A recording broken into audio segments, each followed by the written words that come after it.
July of 2011, along with my wife and youngest son, I moved from New York City to Luzern, Switzerland.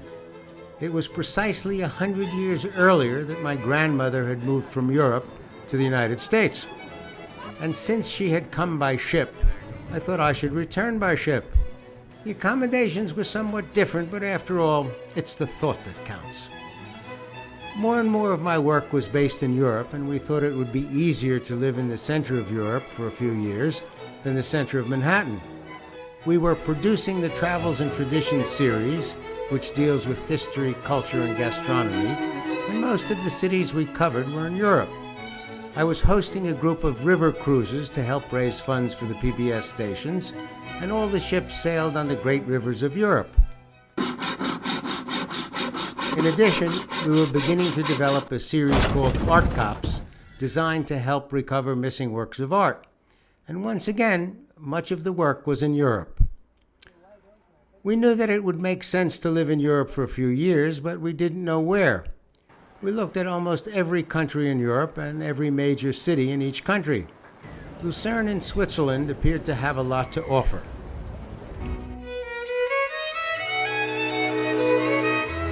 In terms of location and ease of travel, Luzern has an extremely efficient transportation system. The trip from the Zurich airport is only 60 minutes. Almost every hour there is a train to each of the major cities of Switzerland and 2 to the international airport in Zurich. Every day the trains leave and arrive at the same time and on the same track. Because of Luzern's location, I traveled to almost all the cities in Central Europe by train. It's also up to date with its digital system. About 90% of the homes have a high-speed internet connection, and in many of the public areas there's a free Wi-Fi connection. Switzerland is divided into states called cantons. The city of Luzern and the surrounding canton is attractive as a center for business because of its location, the availability of almost 2 million mostly multilingual staff within 60 minutes commuting time, and business-friendly government programs to support development. The canton of Luzern is primarily a service economy with internationally known brands in automotive, construction, machinery, pharmaceuticals, and food. The political and financial stability of Luzern and Switzerland in general make it an ideal place to do business. My first and perhaps biggest surprise was discovering the relationship between the people of Luzern and their government. In many of the countries I have lived in, I often felt that dealing with the government was an adversarial relationship. In Luzern, the government personnel I encountered were polite, helpful, and efficient. I was so impressed that I arranged an interview with the governor to find out what was going on. And what I found out was that the people who work for the government are trained to understand that their salary is paid by the people who come to them for assistance, and it is their primary obligation to help them in every way they can and with the greatest courtesy. Since most of my work for public television was going to take place in Europe, I wanted to set up a television production company, and putting it in Luzern made the most sense. It's a small company, 10 people when we were at full strength. But instead of being treated like an insignificant operation, everyone in the Luzern business community pitched in. They helped us get the necessary government permits, which turned out to be considerably easier than renewing my driver's license in New York. They helped us find a place to live and space for our office. One good option was the D4 Business Center, which has its own train stop that connects to the Zurich airport. It has ready-made modern offices, 2 restaurants, and a kindergarten. More than 2,200 employees are working on this business campus, which was designed for small and medium-sized Swiss or international companies. There's also the Techno Park Luzern, a business incubator of technologically oriented startup companies. South of the city, and a 2-minute train ride to the main station in Luzern, is a new development with over 280 apartments. Switzerland has an interesting work ethic. By law, everybody is entitled to 4 weeks of paid vacation a year. A while back, though, there was a referendum suggesting that they have 6 weeks of vacation. Well, it was defeated. The people felt that 4 weeks was quite enough, and that the additional 2 weeks might damage the companies they work for or have a negative effect on the nation's competitiveness. The local government in Luzern is always trying to improve their relationships with the companies that have set up their European headquarters in Luzern. Every few months, the directors of Luzern Business Development invite people from business, cultural, and educational organizations to come to an informal cocktail party to talk about what's working properly and what the government could improve. They also set up lunches for 3 or 4 people to talk about their experiences and what they need the government to do to make life easier for expats. I made 3 suggestions that were immediately implemented. The government of Luzern is actually listening, far out.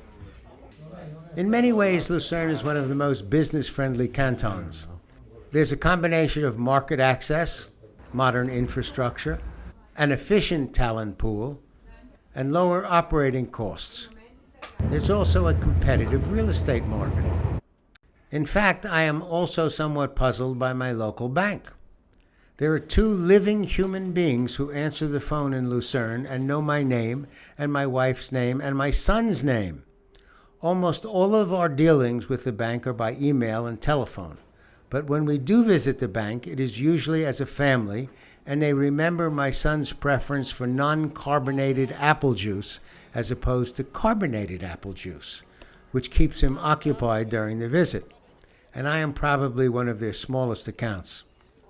In keeping with the international aspects of modern business, the city of Luzern maintains a sister relationship with the city of Chicago, which is of considerable importance to me because my mother-in-law lives in Chicago. The canton of Luzern maintains a partnership relationship with the Jiangsu province in China, which is one of China's strongest economic regions. And once again, I have a personal connection to Jiangsu. Jiangsu is a coastal state with a long history of great fish dishes. One of my favorite recipes is snapper in sweet and sour sauce, Jiangsu style. Luzern is the business, tourist, and cultural epicenter of central Switzerland. Its attraction is the result of the beauty of the old town, the natural splendor that surrounds it, and what it offers for any business that moves here. Luzern was built at the northwest corner of Lake Luzern, at the point where the Russ River flows into the lake. The entire city is encircled by the Alps. People have been living in, on, and around the Alps for over 10,000 years. The ancient Romans wrote about the people who lived in these mountains. The most important were the Helvetians. During the 400s, as Rome fell, German tribes took control of the northern part of Switzerland. The Burgundians from France conquered western Switzerland, but the Helvetians, high up in their central mountain villages, remained free and unaffected by much of Europe's history. This is an extraordinarily beautiful part of the world and relatively unspoiled. During the Middle Ages, Luzern was a simple fishing village. But when the St. Gothard Pass connecting northern Europe and Italy opened in the 1200s, Luzern became a major staging area. During the early 1800s, English poets showed up in Luzern and began describing the beauty of the nearby lakes and mountains. The British upper class, always ready for a holiday abroad, made Luzern a major tourist attraction. Luzern's 650-foot roofed bridge is probably the oldest roofed bridge in Europe. Called the Chapel Bridge, it was originally built in the 1300s as part of the city's fortification. The triangular roof supports were used by 17th century painters to present the history of Luzern and the patron saints of the city. There are over 100 images. The water tower alongside the bridge was built in the 1300s. Originally, it was a lighthouse on the top, a dungeon at the bottom, and a torture chamber in the middle. Reminds me of my first apartment. Luzern's old town is filled with ancient decorated buildings. The paintings present the history of the guild, or a family, or a special event. This building is the site of the first pharmacy in Luzern. It opened in 1530. The sign over the door reads, "There is no herb that will cure lovesickness." And if there was one, it wouldn't be covered by your insurance. A few streets away is the Lion Monument, which commemorates the 800 Swiss soldiers who died defending King Louis XVI and Marie Antoinette during the French Revolution. The royal family had been attacked by the mob, but as soon as the king was able to make a deal with the leaders and felt that his person was safe, he told the Swiss guards to put down their weapons, at which point they were all murdered by the revolutionaries. A classic sellout. Mark Twain visited this monument and called it the saddest piece of stone in the whole world. Just down the river from the monument is the Baroque Jesuit church built in the middle 1600s. Baroque architecture was a Roman Catholic response to the simple architecture of the Protestant Reformation. The Pope wanted to send a message that Catholic heaven was a big, magnificent, and ornate place, and much more fun than whatever was being offered by Martin Luther. The robes of Nikolaus von Flue, Switzerland's only patron saint, rests here. Von Flue's major act was to propose an agreement that regulated the division of spoils among Switzerland's mercenary troops, which is a story in itself. The economy of the Alpine village was based on small herds of cows and sheep and light farming. But with no natural resources, the economy was marginal. Since the farm work could be done by women and children, the men were able to go off and find other work. And the work that they found was soldiering for pay. For hundreds of years, the Swiss fought other people's battles for a fixed salary and a share of the loot. It was an important source of foreign income. But in order to be able to offer their soldiers to one country without being attacked by another country, they instituted a policy of neutrality and offered their troops on an impartial basis. If you had the money, they had the men. It was an early form of migrant labor and very important to the history of the nation. Switzerland no longer earns income from sending out troops. What it does do is bring in tourists. Modern package tourism got started right here in 1893 when Thomas Cook organized a group trip from England. That first tour, and much of the tourism since then, has been based on the beauty of the Swiss mountains and our desire to see what was happening on top. A 20-minute drive south of Lucerne will put you at the foot of Mount Pilatus, or you can get there from the city of Lucerne on steamboat, which is my favorite method of transportation. One of the steepest cogwheel railways in the world will take you to the top, which is 7,000 feet above sea level. People have always been fascinated with mountain peaks. The ancient Greeks believed that their gods lived on a mountain. Many societies that live near mountains put their temples on top of them. They're also a good spot for meteorological and geological observations or to check on your neighbors. But Mount Pilatus was not always available to visitors.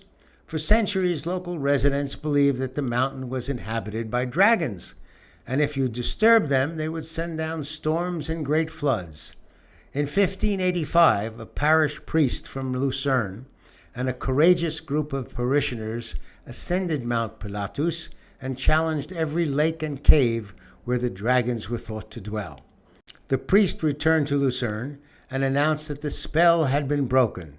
The spirits were at peace, and guided tours would soon be available at a modest price. Luzern is also one of the most important centers for music. It has a year-round program of music, including classical concerts, brass bands, and a blues festival. The Swiss Museum of Transportation is considered a historic and cultural institution. It is an interactive museum that traces the history of transportation. There are areas devoted to railroads, highways, cable, aviation, and space. And just to keep things hopping, every February, Lucerne presents one of the most unusual and colorful carnivals in Switzerland. In April, there's an international comics festival, presenting works from independent and opinionated artists working in dozens of countries throughout the world. There's a Summer Nights Festival with an outstanding display of fireworks, and in November, a blues festival. Okay, so what are the drawbacks? Not everyone speaks English, but that's true for New York. You can get around rather well without speaking Swiss German, but it's a good idea to learn it. At the time this program was filmed, I was unable to find a decent bagel. The natural beauty of the environment can interfere with your ability to concentrate on work, unless you are a ski instructor. The Swiss are the world's largest per capita consumers of chocolate. Prepare to become part of that statistic. Well, that's the Swiss city and canton of Luzern, one of the nation's best kept secrets. But now that I've told you all about it, it's not very much of a secret. For Travels and Traditions, I'm Bert Wolf.